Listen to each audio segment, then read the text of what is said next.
RRB, l'invité du matin. Bonjour Elisabeth Noir. Bonjour Lionel. Votre invité ce matin, Christopher Gigès, membre du gouvernement en charge de l'économie. Christopher Gigès, qui est l'un des porte-parole du gouvernement. Bonjour. Bonjour. Merci d'avoir accepté notre invitation. Vous êtes aussi en charge notamment de l'économie et des mesures de relance du commerce extérieur, de la fiscalité, de l'énergie, de l'économie numérique et de l'économie de la mer, et c'est pas exhaustif. Et c'est donc au titre de l'énergie que vous avez participé jeudi à la création d'un comité de coordination de sauvetage de l'ASLN. Alors un mot sur ce comité tout de suite, à quoi est-ce qu'il va servir et est-ce qu'il peut vraiment avoir un impact sur la situation de l'ASLN ? Déjà, deux choses. C'est tout d'abord envoyer un signal fort. On aura le conseil d'administration des Ramettes qui se tiendra mercredi. Donc on avait voulu que toutes les collectivités calédoniennes qui étaient autour de la table, donc la province sud, le gouvernement et la mairie de Nouméa, puissent envoyer un signal aux actionnaires des Ramettes de montrer que les actionnaires, enfin les partenaires calédoniens soutiennent la société. Ensuite, on s'est rendu compte que tout le monde discutait un peu ensemble autour de tables différentes. On a voulu mettre tout le monde autour de la table pour coordonner nos actions pour sauver la SLN et les milliers d'emplois qui y sont liés. Alors vous étiez présent à ce comité comme membre en charge de l'énergie. Thierry Santaille était comme membre du gouvernement en charge des mines. Le gouvernement collégial dans son ensemble est-il concerné, impliqué dans ce comité ? Comment les choses vont se passer ? Oui, on a voulu bien distinguer les choses avec Thierry Santa, donc comme vous le rappelez, qui est en charge des mines et moi de l'énergie. On évoquera demain cette participation du gouvernement collégial en collégialité. J'espère qu'on sera soutenu par l'ensemble des collègues. Il y va de 1800 emplois directs, 8000 emplois induits.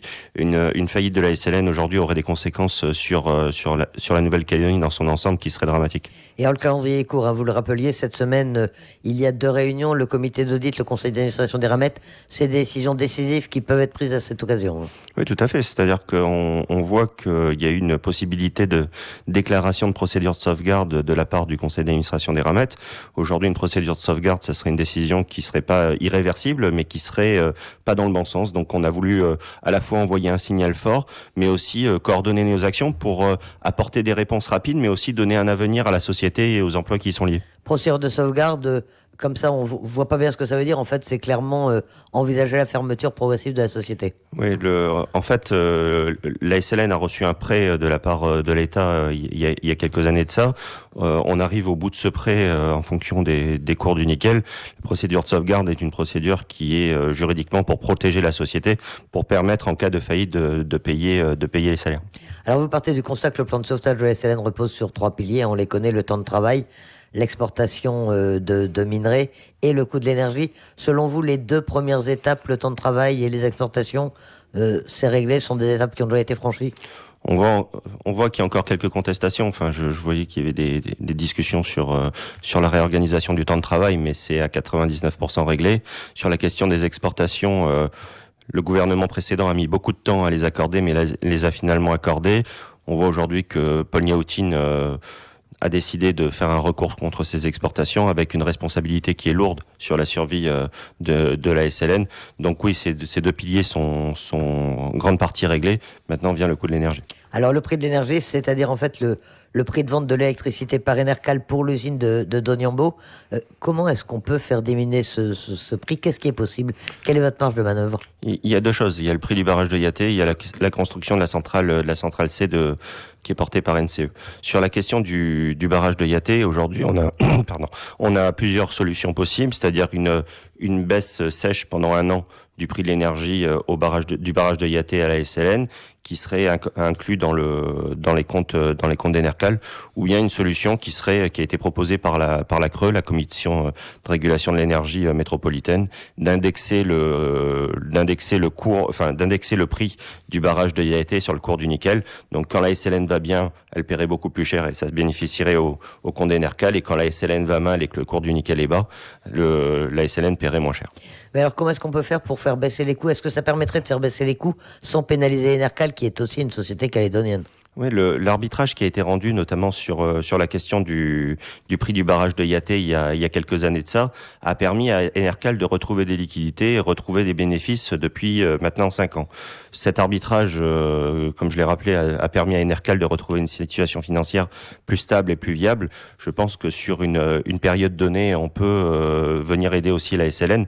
Si la SLN venait à fermer ou venait à tout au moins à ralentir, à ne plus prendre l'énergie de Yaté, Enercal se retrouverait dans une plus grande difficulté encore. Et l'autre question, c'est bien sûr, est-ce qu'on peut faire baisser les coûts pour la SLN sans les augmenter pour le consommateur calédonien? C'est la condition principale. Nous n'augmenterons pas le prix aux Calédoniens. C'est aujourd'hui Enercal a des marges de manœuvre. Donc les consignes qui ont été données de ma part pour les négociations entre Enercal, SLN et le gouvernement, c'est de ne pas toucher le prix aux Calédoniens et de travailler sur les marges de manœuvre d'Enercal. C'est vraiment une position de principe. C'est une position de principe. Le coût de l'énergie en Nouvelle-Calédonie est déjà très élevé.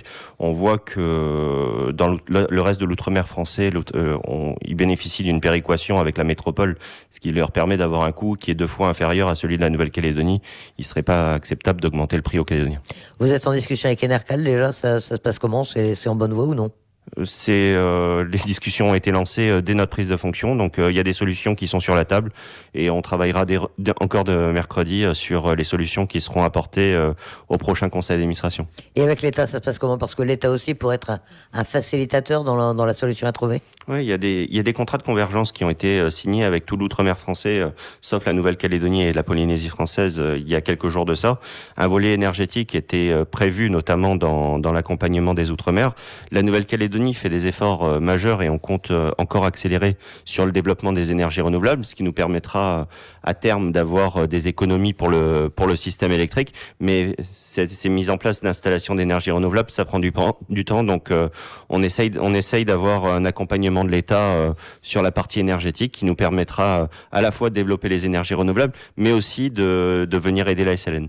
Alors vous faisiez allusion, le comité de coordination va également se pencher sur le dossier de la future centrale C. Elle a pris beaucoup de retard, on en est où là aujourd'hui? Elle a pris du retard. On en est que les études ont été lancées pour savoir quel était finalement le bon dimensionnement et le bon type de combustible.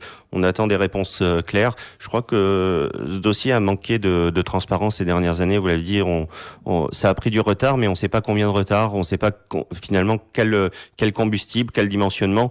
Je crois qu'aujourd'hui, il y a besoin de plus de transparence et on mettra tout en œuvre pour que les délais soient tenus. C'est une question de survie pour la SLN, parce qu'on voit que la centrale actuelle arrive en fin de vie. Ça fait longtemps qu'on entend qu'elle arrive en fin de vie, mais là, on est vraiment au bout du bout, et donc il faut impérativement tenir les délais. Et cette centrale C fera aussi baisser les coûts de l'énergie, ou c'est moins certain? C'est le but. C'est le but. Et donc, vous avez affirmé que ce dossier serait traité en toute transparence. Ça veut dire quoi? Vous allez informer les Calédoniens au fur et à mesure de ce qui se passe? Les choix ont déjà été faits maintenant.